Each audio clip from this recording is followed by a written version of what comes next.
High প্রবীণ, আজ আবারও চলে এসেছি এই ত্রিনেত্র চ্যানেলে পশ্চিমবঙ্গ বিজ্ঞান মঞ্চের ক্লাসে। এই ক্লাসে আমরা এটা আমাদের 23তম পর্ব। এই পর্বে আমরা তুলে ধরব মূলত রচনাধর্মী বা সমস্যামূলক যে সমস্ত প্রশ্নগুলি আমরা গত পর্বগুলিতে ছেড়ে এসেছি যেখান থেকে, ঠিক তারপরের থেকে আমরা শুরু করব। আমরা কথা দিয়েছিলাম যে 25টি পর্ব তোমাদের তুলে দেবো, সেই কথা মতো আমরা এই 23তম পর্বে এসে পৌঁছেছি। আগামী আর দুটো পর্ব রয়েছে, যে দুটো পর্বের মধ্যে কিন্তু তোমাদের এই পশ্চিমবঙ্গ বিজ্ঞান মঞ্চের মেধা অন্বেষণ পরীক্ষার সম্পূর্ণ প্রস্তুতি তুলে ধরা হবে। তো সেই কারণে প্রত্যেকটা ভিডিও তোমাদের নিখুঁতভাবে দেখতে হবে। তোমরা যদি সম্পূর্ণ ভিডিওটা দেখো তবে প্রত্যেকটা অঙ্ক তোমাদের কাছে সরল, সহজ এবং অত্যন্ত সহজসাধ্য হয়ে উঠবে। না হলে কিন্তু প্রশ্নগুলো 30 নাম্বার পাওয়া এত সহজ নয়। তো সেই 30 পেতে হলে আমাদের ত্রিনেত্র চ্যানেলটি দেখতে হবে এবং সেই সঙ্গে যে সমস্ত প্রশ্নগুলো আসে আমরা মূলত সেই সমস্ত প্রশ্নের উপর ভিত্তি করে তেমনই প্রত্যেকটি পর্বের মধ্য দিয়ে সেই সমস্ত অঙ্কের সমাধান করে চলেছি।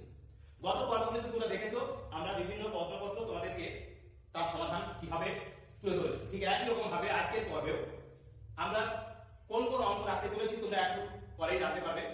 সেই সঙ্গে সঙ্গে তোমরা দেখতে পাবে যে অঙ্কগুলো কতখানি গুরুত্বপূর্ণ। তো সেই কারণে যেহেতু আগামী 2রা অক্টোবর পরীক্ষা, তাই প্রত্যেকটি প্রশ্ন অত্যন্ত গুরুত্ব সহকারে তোমাদের সমাধান করতে হবে এবং সেই কারণে আমাদের ভিডিওটাকে সম্পূর্ণরূপে দেখতে হবে। তাহলেই কিন্তু আজ আমরা যে 36 থেকে 41 দাগ পর্যন্ত অঙ্কগুলি করতে চলেছি, অর্থাৎ 6টি অঙ্ক, সেই 6টি গুরুত্বপূর্ণ অঙ্কের সমাধান তোমাদের কাছে একদম জলভাত হয়ে যাবে। সেই জলভাত করতে গেলে প্রত্যেকটি ভিডিও এবং সেই সঙ্গে প্রতিটি অঙ্ক তোমাদের দেখতে হবে, অর্থাৎ 6টি অঙ্কই কিন্তু তোমাদের দেখতে হবে এবং কিভাবে সমাধান করা হচ্ছে, কিভাবে অত্যন্ত সংক্ষেপে আমরা সময়কে বাঁচিয়ে আমরা অঙ্কগুলি সমাধান করব, সেটা তোমাদের দেখতে হবে। তো চলো, আমাদের এখানে তোমরা দেখতে পাচ্ছ যে প্রশ্নগুলো রয়েছে, সেই 6টি প্রশ্নের সমাধান আমরা আজ তোমাদের তুলে ধরব। এই 6টি প্রশ্নকে আমরা কিভাবে সমাধান করছি সেটা যদি তোমরা বুঝে যাও তাহলেই কিন্তু আগামী দিনে অর্থাৎ 2রা অক্টোবর যে পরীক্ষা, সেই পরীক্ষায় তোমরা 30 পাবেই পাবে। আর যদি কোনো অঙ্ক হুবহু নাও পাও, মনে রাখবে এইরকম ধরনেরই অঙ্ক হবে, অর্থাৎ কোনো ক্ষেত্রে হয়তো সংখ্যাটা পরিবর্তন হবে, কোনো ক্ষেত্রে বা নামের পরিবর্তন হবে, কিন্তু অঙ্কের যে পদ্ধতি বা নিয়ম সেটা কিন্তু একই থাকবে। তো সেই কারণে অঙ্কগুলোকে সম্পূর্ণরূপে দেখো কিভাবে আমরা সমাধান করি। আর সেই জন্য আমি আমার সকল ভিউয়ার্স তথা সচেতন অভিভাবক এবং প্রত্যেক প্রিয় ছাত্রছাত্রীদের কাছে আমাদের আবেদন যে সম্পূর্ণ ভিডিওটা দেখো, লাইক করো এবং সেই সঙ্গে তোমাদের মন্তব্য আমাদের কমেন্ট বক্সে জানাও। আর তার সাথে সাথে অবশ্যই ভিডিওগুলিকে শেয়ার করো, অন্যান্য বন্ধু বান্ধবদের সঙ্গে এই বিষয়ে আলাপচারিতায় তুলে ধরো এই চ্যানেলটির ভালো মন্দের দিকগুলি। যদি কোনো আমাদেরকে কিছু জানাবার থাকে তাহলে কমেন্ট বক্সে জানাও। আর তার সাথে সাথে যারা নতুন তাদের কাছে আমাদের বিশেষ আবেদন, অবশ্যই চ্যানেলটিকে সাবস্ক্রাইব করুন। তো চলো, আজ আমরা শুরু করবো 36 দাগের অঙ্ক থেকে। তো দেখো 36 দাগের অঙ্কে কি বলা রয়েছে। 36 দাগের অঙ্কে বলা আছে কি, বলা রয়েছে তোমার জন্মদিনে কয়েকজন বন্ধু উপস্থিত হয়েছে। তুমি যদি তাদের 10টি করে লজেন্স দিতে চাও তাহলে 20টি লজেন্স বেড়ে যায়। যদি 12টি করে দিতে চাও তাহলে 30টি লজেন্স কম পড়ে। তাহলে জন্মদিনে কতজন বন্ধু এসেছিল, তোমার কাছে কতগুলি লজেন্স ছিল? তাহলে দুটো এখানে শর্ত রয়েছে। প্রথম ক্ষেত্রে বলছে, প্রথম ক্ষেত্রে কি বলা আছে, প্রথম ক্ষেত্রে লজেন্স সংখ্যা কি হবে, সেই শর্ত অনুসারে আমরা লজেন্স সংখ্যা বার করব। বলছে তুমি যদি তাদের 10টি করে লজেন্স দাও, তাদের অর্থাৎ বন্ধুদের, তাহলে বন্ধু সংখ্যা, বন্ধু গুণ কটি করে, 10টি করে, অর্থাৎ যজন বন্ধু প্রত্যেককে 10টি করে দাও তাহলে দেখা যাবে 20টি লজেন্স বেড়ে যায়, অর্থাৎ বন্ধু গুণ 10 সাথে সাথে আরো লজেন্স বাড়তি থাকবে 20টি। এগুলি হবে প্রথম ক্ষেত্রে 20টি। আবার দ্বিতীয় ক্ষেত্রে বলছে, দ্বিতীয় ক্ষেত্রে এখানে বলছে লজেন্স সংখ্যা সমান সমান বন্ধু সংখ্যা যতজন প্রত্যেকে যদি 12টি করে দাও, মানে বন্ধু গুণ 12 বিয়োগ 30টি বলছে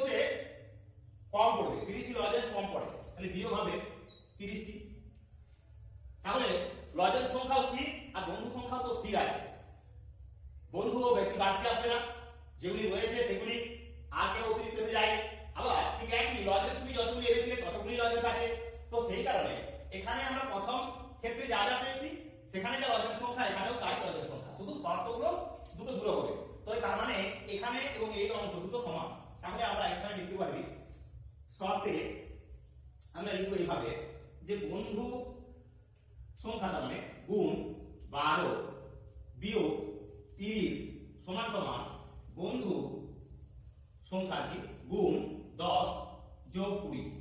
তার মানে এই বন্ধু সংখ্যার সঙ্গে 12 গুণ করে মানে 12টি করে দিলে তার থেকে 30টি যদি কম পড়ে সেখানে যে লজের সংখ্যাটা হয় বন্ধুকে যদি 10 অর্থাৎ প্রত্যেক বন্ধুকে যদি 10টি করে দেওয়া হয় দেখা যাবে 20টি কম 20টি বাড়তি করছে থাকছে সেগুলি যোগ করলে যেটা হবে সেটা হবে লজের সংখ্যা সমান। তাহলে এই দুটো ক্ষেত্রে সমান হলো। এখন 12 বন্ধু আর এই 10 বন্ধু এদের একত্রে আমরা নিয়ে আসবো অর্থাৎ এখানে বন্ধু সংখ্যাকে একদিকে নিয়ে আসছি। তাহলে 12 গুণ বন্ধু বা বন্ধু গুণ 12 বিয়োগ বন্ধু গুণ 10 সমান সমান এই 20 যোগ এই 30 এখানে সমানের বাঁ দিকে রয়েছে বিয়োগ তাই সমানের ডান দিকে কি হবে যোগ। এখন বন্ধু 12 থেকে অর্থাৎ 12 জন বন্ধু থেকে যদি আমরা 10 জন বন্ধুকে বিয়োগ দিই তাহলে থাকে বন্ধু গুণ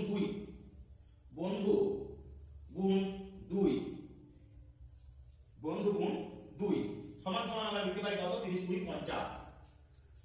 এখন বন্ধুর সঙ্গে 2 গুণ সমান 50 তাহলে বন্ধু সংখ্যা কত অতএব বন্ধু সংখ্যা সমান সমান 50 কে আমরা 2 দিয়ে ভাগ করব সমান 25। তার মানে 25 জন আছে কি বন্ধু। তাহলে বন্ধু সংখ্যা পেলাম আমরা 25 জন। কি চাওয়া হয়েছে এখানে বলা হয়েছে প্রশ্নে যে বন্ধু সংখ্যা কত আর তোমার কাছে কতগুলি লজেন ছিল। তো আমরা যে কোনো একটা শর্ত দেখে সেখানে আমরা সম্পন্ন করতে পারি লজেন সংখ্যা। আমরা যদি প্রথম শর্তটাই পূরণ করি তাহলে কি হবে বন্ধু সংখ্যা এখন হচ্ছে আমাদের 25 জন তাহলে 25 গুণ 10 যোগ 20 সমান সমান কত হবে 25 10 হবে 250 তার সঙ্গে আরো 20 যোগ মানে 270। তাহলে এই 270 হবে লজেন সংখ্যা আর বন্ধু সংখ্যা হবে 25 জন বন্ধু। আমরা দ্বিতীয় শর্ত দিয়ে পূরণ করলেও কিন্তু শর্তেও কিন্তু হতো কি হবে দেখো বন্ধু সংখ্যা 25 ছিল 25 কে যদি 12 দিয়ে গুণ করতাম 25 12 তে হবে 300 300 তে যদি 30 বাদ দিতাম তাহলে হতো 270। তার মানে আমাদের এই 36 এর দাগে অত্যন্ত গুরুত্বপূর্ণ অঙ্কটির সমাধান হলো দুটি। একটি হলো বন্ধু সংখ্যা সেটা হলো 25 জন আর লজেন সংখ্যা সমান সমান হলো 270। তো এইরকমই গুরুত্বপূর্ণ অঙ্কগুলি নিয়েই কিন্তু আমাদের এই 25টি পর্ব তৈরি হয়েছে। অর্থাৎ অত্যন্ত গুরুত্বপূর্ণ প্রশ্নগুলো যে প্রশ্নগুলো তোমরা একবার না দেখলে সম্পূর্ণ ভিডিওটা তোমরা কিন্তু বুঝতে পারবে না বা করতেও পারবে না। আর যদি তোমরা একবার বুঝে যাও তাহলে কিন্তু 30 এ 30 তোমাদের বাঁধা। অর্থাৎ 2রা অক্টোবর যে পরীক্ষা অনুষ্ঠিত হতে চলেছে সেই পরীক্ষায় গণিত বিষয়টিতে যে 30 নাম্বার রয়েছে সেই 30 নাম্বার পেতে হলে অবশ্যই আমাদের এই টেলিভিশন চ্যানেলটির পশ্চিমবঙ্গের বিজ্ঞান মঞ্চ মেধা অন্বেষণ 2024 এর প্রত্যেকটি ভিডিও তোমাদের সম্পূর্ণরূপে দেখতে হবে। অর্থাৎ প্রত্যেকটি অঙ্ককে আমরা ধরে ধরে যেমন বুঝিয়ে দিয়েছি ঠিক সেই রকম ভাবেই তোমাদের কিন্তু করে যেতে হবে ঘরেতে অনুশীলন করতে হবে। তাহলে সংক্ষিপ্ত ধর্মী যে 15 নাম্বার রয়েছে সেখান থেকে 15 পাবে। আবার রচনা ধর্মী বা সমস্যামূলক প্রশ্নে যেখানে 15 নাম্বার রয়েছে 5টি প্রশ্নের জন্য 3 নাম্বার করে সেই 3 নাম্বার করে 5 নাম্বার 5 3 15 অর্থাৎ মোট 30 নাম্বার কিন্তু তোমার কাছে জল ভাগ হয়ে যাবে অর্থাৎ তোমাদের ধরা থাকবে। তো সেই কারণে সম্পূর্ণ ভিডিওটা দেখতে থাকো আমরা বাকি 5টি অঙ্কের সমাধান ঠিক এইভাবে তুলে দেব। আমরা 37 এর জায়গায় অঙ্ক অর্থাৎ এই পর্বের দ্বিতীয় অঙ্কের সমাধান করছি।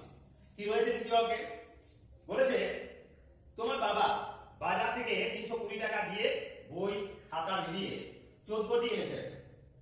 একটি বইয়ের দাম 25 টাকা ও একটি খাতার দাম 20 টাকা হলে কটি বই ও কটি খাতা কিনেছে। তাহলে বই এবং খাতার সংখ্যা আমাদের বার করতে হবে। যেখানে বলে দেওয়া আছে বই খাতা মিলে হলো 14টি আর টাকা নিয়ে গেছিলেন 320 টাকা। তো দেখো এখন বলা রয়েছে কি না একটি বইয়ের দাম 25 টাকা ও একটি খাতার দাম 20 টাকা। আমরা যদি ধরে নিই যে 14টি যদি বই কিনেছিলেন তাহলে কি হতো 14টি বইয়ের দাম মানে মোট দাম কত হতো না যেহেতু দেখো বলে দিয়েছে 25 টাকা করে তাহলে 25 গুণ 14 সমান 25 4 100 25 1 25 আর 10 হবে 35 তার মানে 350 টাকা হবে। অর্থাৎ এক্ষেত্রে বেশি হয়ে যেত কারণ কি 320 টাকা তো মাত্র নিয়ে গেছে বাজার। যাও আবার যদি ধরো 14টি খাতা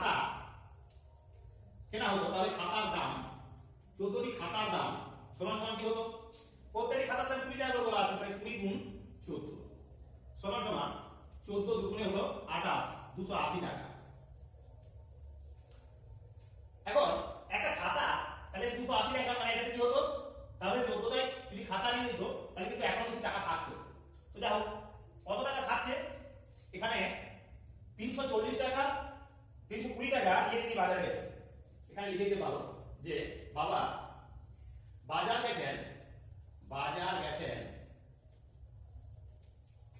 320 টাকা নিয়ে। বাজার গেছিলেন কত টাকা নিয়ে? 320 টাকা নিয়ে। তো তার মধ্যে দেখা গেল যদি আমরা 14টায় খাতা কিনে নিতাম, বই কিনে নিতাম, তাহলে 350 টাকা হয়ে যেত, মানে 30 টাকা বেশি হয়ে যেত খরচ। আবার 14টা যদি খাতায় নিয়ে নিতেন তাহলে দেখা যেত যে 80 আর 20 300 আর 2 20 অর্থাৎ 40 টাকা কম পড়তো। তো যাও, অর্থাৎ 40 টাকা কিন্তু বাড়তি থেকে যেত। এখন একটা বই এবং একটা খাতার দামের তফাৎ কত? একটি বই এবং একটি খাতা দামের তফাৎ সমান সমান কত আছে না 25 বিয়োগ 20 টাকা সমান সমান 5 টাকা। 5 টাকা। তো দেখো এখানে যদি বাবা 14টাই যদি কিনে নিত খাতা, তাহলে 280 টাকা হতো। কত টাকা থাকতো না, এখানে লিখবো আমরা 14টি খাতা কিনলে থাকে, 14টি খাতা কিনলে থাকে সমান সমান 320 টাকা বাজারে গিয়েছিল, তার থেকে 280 বিয়োগ সমান 40 টাকা। সেই 40 টাকাতে কটি কি হবে না, যেহেতু একটি এখানে খাতা বলেছি, তাহলে বইয়ের সংখ্যাটা আমরা পাবো। তাহলে কি হবে, অতএব বই কিনেছেন সমান সমান কত, তাই 40 কে আমরা এখন ভাগ দেব কত দিয়ে, এই তফাৎটা 5 8 40 মানে 8টি। তো 8টি যদি বই কিনে থাকে তাহলে খাতা কিনেছেন, তাহলে খাতা কিনেছেন সমান সমান 14 বিয়োগ 8 সমান 6টি। তার মানে 8টা কেনা হয়েছে বই আর 6টা কেনা হয়েছে কি না খাতা। আমরা কি করলাম, প্রথমে বাবা বাজারে নিয়ে গেছিল 320 টাকা।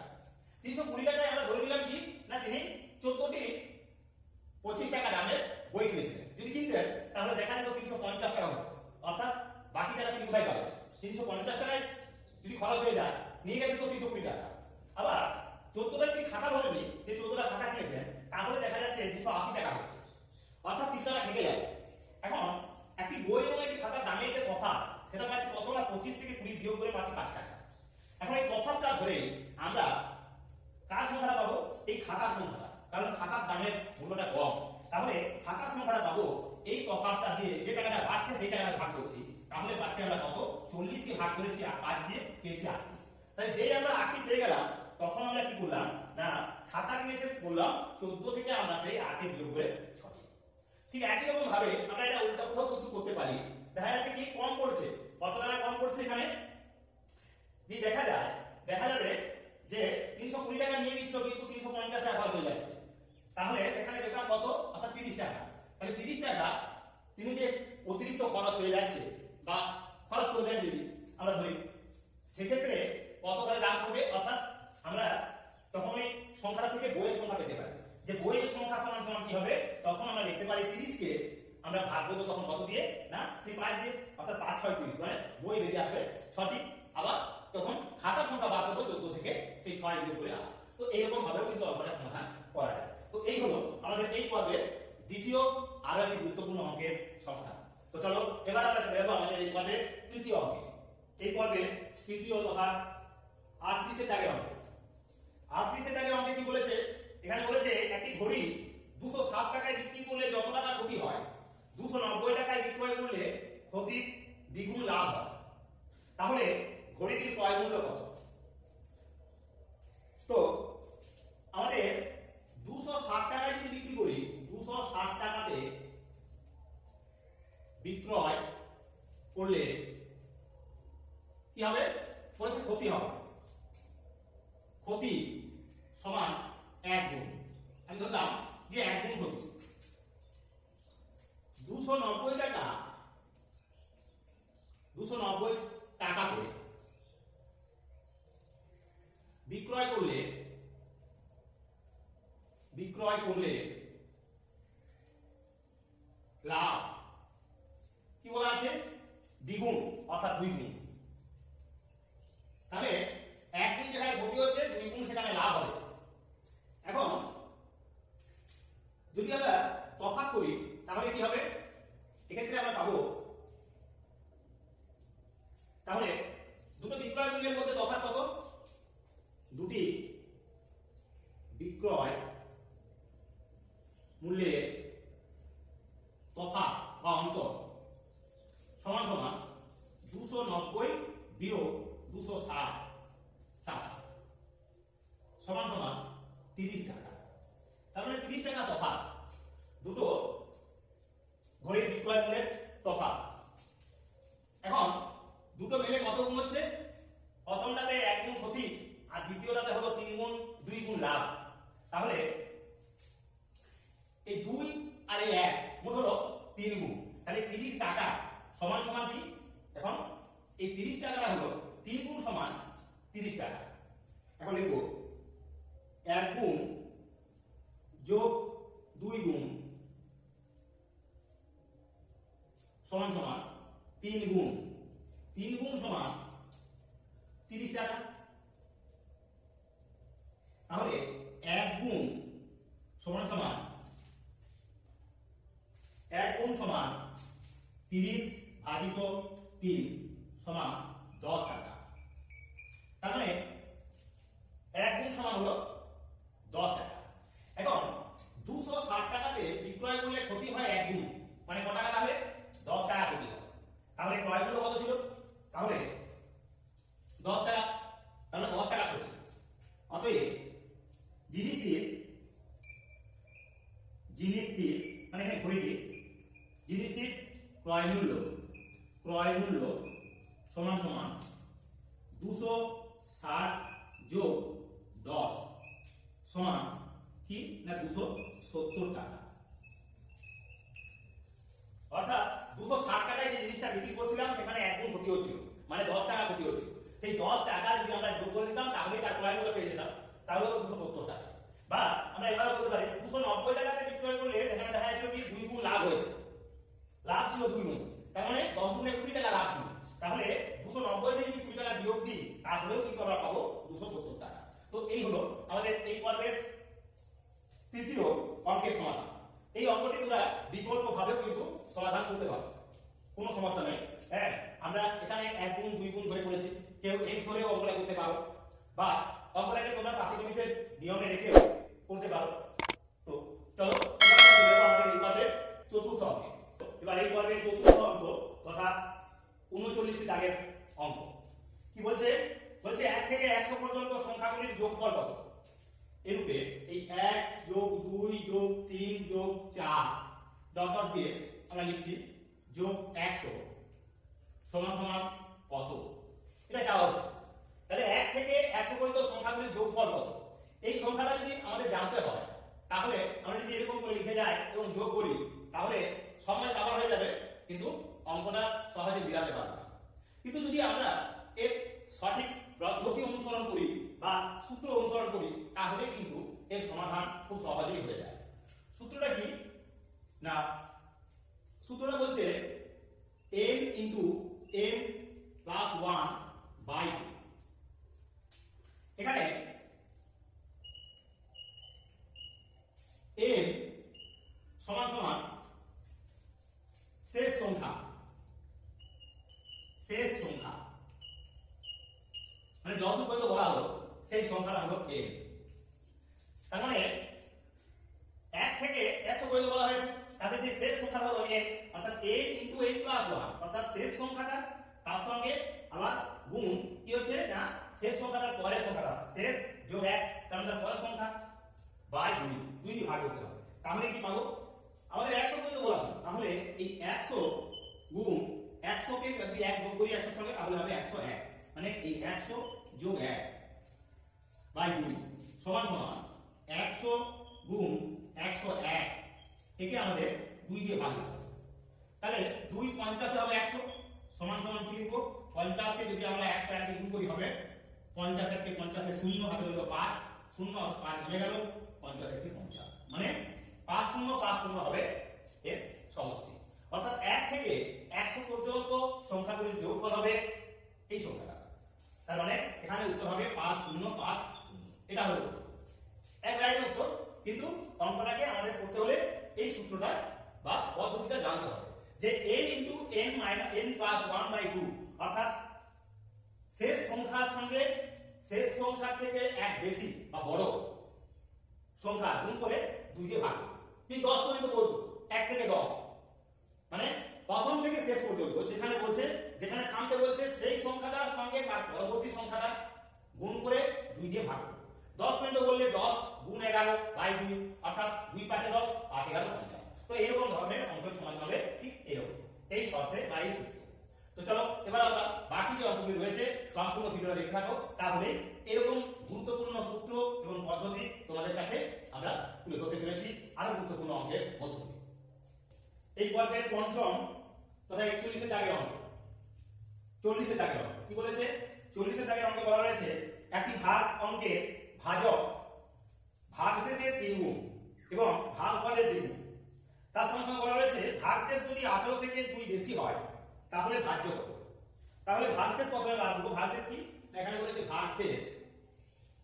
ভাগশেষ বলা আছে 16 থেকে 18 থেকে 2 বেশি তার মানে 18 থেকে ভাগশেষটা বলছে যদি 18 থেকে 2 বেশি হয় তাহলে হবে 18 + 2 = 20 তার মানে ভাগশেষ আছে আমাদের 20 18 থেকে 2 বেশি ভাগশেষ যদি 18 থেকে 2 বেশি হয় বলেছে এখন বলা আছে যে ভাগ অঙ্কের ভাজক হলো ভাগশেষের 3 গুণ ভাজক সমান বলা আছে ভাগশেষের 3 গুণ ভাগশেষ তো আমরা পেয়েছি 20 তাহলে 20 × 3 গুণ অর্থাৎ 60 হবে আমাদের তাহলে ভাজক আর ভাগফল বলেছে দ্বিগুণ ভাগফল দ্বিগুণ অর্থাৎ 20 × 2 কার দ্বিগুণ ভাগশেষের দ্বিগুণ তাহলে 20 × 2 = 40 এখন ভাজক হলো 6 ভাগফল হলো 40 আর ভাগশেষ হলো 20 শেষে প্রশ্নে চাওয়া হচ্ছে কি ভাজ্য সমান কত ভাজ্য সমান কি ভাজ্য সমান হলো ভাজক গুণ ভাগফল যোগ ভাগশেষ এটা হলো ভাজ্য সমান আমরা জানি এবার মানগুলো বসিয়ে দিতে পারি ভাজক বলা আছে 60 গুণ ভাগফল 40 পেয়েছি আগে গুণ 40 যোগ ভাগশেষ 20 সমান 60 কে 40 দিয়ে গুণ করি 4 আর 6 গুণ করে নেব 6 4 হবে 24 এখন 60 এর শূন্য বসে গেল আর এই 40 এর শূন্য বসে গেল অর্থাৎ 24 তার সঙ্গে 20 যোগ সমান হবে কত 2420 এটি হবে ভাজ্য তো এই হলো অত্যন্ত সরল একটি অঙ্ক কিন্তু পদ্ধতিটা আমরা যেভাবে ধাপ বাই ধাপ তোমাদের বুঝিয়ে করে দিচ্ছি ঠিক এই রকম ভাবে তোমাদের অনুসরণ করতে হবে এবং অনুশীলন করতে হবে তাহলেই তোমরা কিন্তু এই অঙ্কটা তোমাদের সহজেই তোমরা সমাধান করতে পারবে তো চলো এরকমই গুরুত্বপূর্ণ আরো একটি অঙ্ক নিয়ে আমাদের এই পর্ব তাহলে সম্পূর্ণ হয়ে যাবে আমাদের আজকের এই 23তম পর্বের সমস্ত 6টি অঙ্কের সমাধান তো চলো এবার এই পর্বের শেষ অঙ্ক অর্থাৎ 41 এর দাগের অঙ্ক কি বলা রয়েছে একটি ব্যাঙ 21 ফুট লম্বা একটি বাসের মাথার উপরে উঠবে সে মিনিটে 1 লাফে 3 ফুট ওঠে পরের মিনিটে 1 ফুট নেমে যায় এইভাবে সে কত মিনিটে বাসের মাথায় উঠবে মানে সেই বানরের অঙ্ক কেশবচন্দ্র নাগের সেই এক লাফে 3 ফুট উঠছে 1 ফুট নেমে যাচ্ছে এরকম ধরনেরই অঙ্ক তো দেখো অঙ্কটা আমরা কিভাবে সমাধান করব এই হলো একটা বাস এই বাসটা লম্বা আছে কত বলা আছে বাসটি 21 ফুট লম্বা এটা হলো 21 ফুট লম্বা বাস তো সেই বাসের ডগাতে একটা ব্যাঙ লাফিয়ে উঠছে তো সেক্ষেত্রে প্রথম মিনিটে যখন সে লাফ দিচ্ছে 1 মিনিটে 3 ফুট উঠছে আর দ্বিতীয় মিনিটে 2 ফুট নেমে যাচ্ছে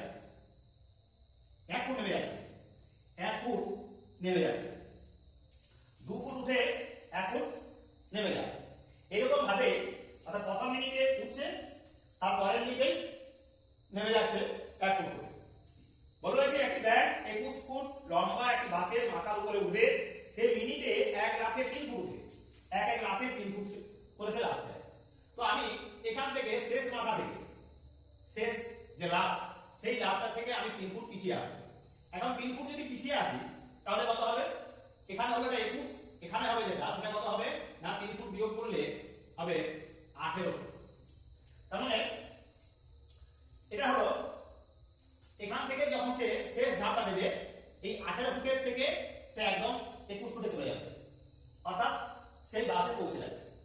তাহলে আমাদের এই 18 ফুট আসার জন্য কত সময় লাগছে? আর এখান থেকে এটা একবার ঝাঁপাবে 3 ফুট, তাহলে তো পৌঁছে যাবে সে নিজের বাসের একদম সেই 21 ফুটের জায়গায়। তার মানে 1 মিনিট লাগবে এই 3 ফুট যেতে, শেষ 3 ফুটের জন্য লাগবে 1 মিনিট। এখন আমাদের এই 18 ফুটের জন্য কত সময় লাগে সেটা বার করতে হবে। তো তাহলে কি করবো? তাহলে প্রথমে লিখবো ব্যাংকটি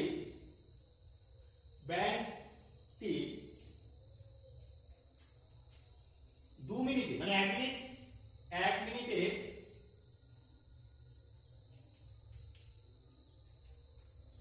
3 ফুট উঠে এবং পরে মিনিটে 1 ফুট নামে পরের মিনিটে। তাহলে 1 মিনিটে 3 ফুট উঠছে আর পরের মিনিটে 1 ফুট নেমে যাচ্ছে। তাহলে 2 মিনিটে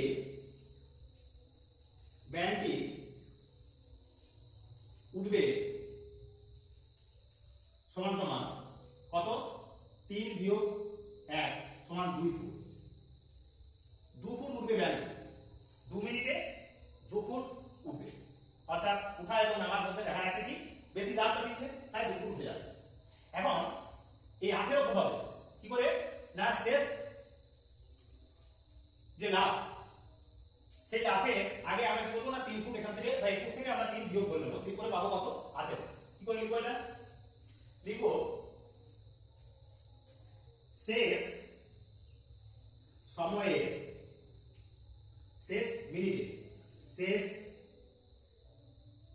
মিনিটে আগে ব্যাঙের অবস্থান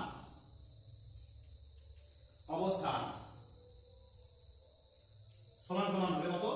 21 বিয়োগ 3 সমান 18 ফুট। অর্থাৎ 18 ফুটে তখন ব্যাংকে বসে থাকবে। তাহলে সেই 18 ফুট পৌঁছাতে কত সময় লাগবে আমাদের? 2 মিনিটে যাবে কত? প্রথম মিনিটে বলছি 3 ফুট উঠছে, আবার দ্বিতীয় মিনিটেই 1 ফুট নেমে যাচ্ছে। এই স্পিড 2 মিনিটে 2 ফুট যায়। তাহলে 18 ফুট যেতে কত সময় লাগবে? তাহলে 2 মিনিটে 2 ফুট, 2 মিনিটে 2 ফুট গেলে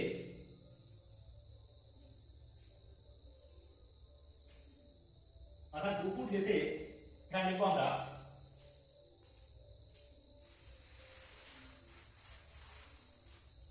2 ফুট যায় 2 মিনিটে।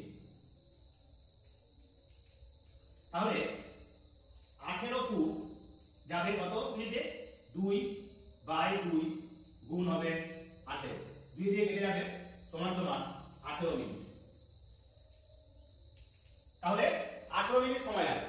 18 মিনিট সময় লাগবে এই 18 ফুটে পৌঁছাতে। বাকি এই 3 ফুট, শেষ 3 ফুট পৌঁছাতে শেষ ধাপে এক ধাপেই সে কিন্তু ওই বাসের ডগায় পৌঁছে যাবে। এবার লিখব শেষ ধাপে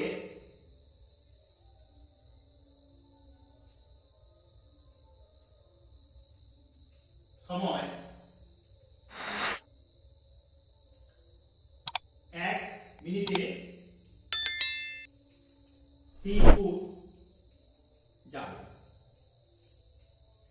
অতএব মোট সময় লাগবে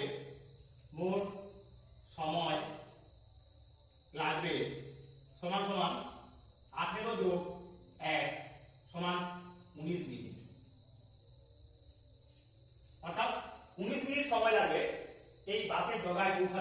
সেই ব্যাংক।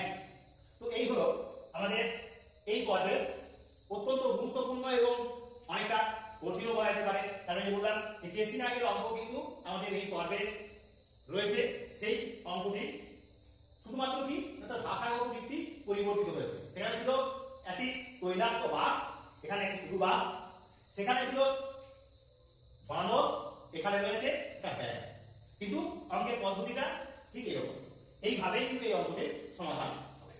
তো এইরকমই গুরুত্বপূর্ণ অঙ্কগুলি যারা তোমরা দীর্ঘ সময় ধরে ভিডিওটা দেখে শিখলে, জানলে, বুঝলে, তাদেরকে অসংখ্য ধন্যবাদ।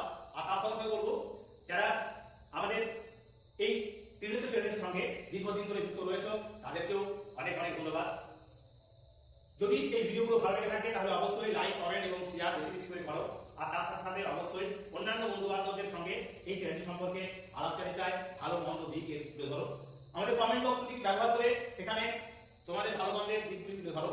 আর অবশ্যই চ্যানেলটিকে সকলে মিলে সাবস্ক্রাইব করে আরো বেশি দূর এগিয়ে যাওয়ার জন্য হাত দিয়ে দাও। তো চলো আজকের মতো এখানে ভিডিও শেষ করছি। নমস্কার।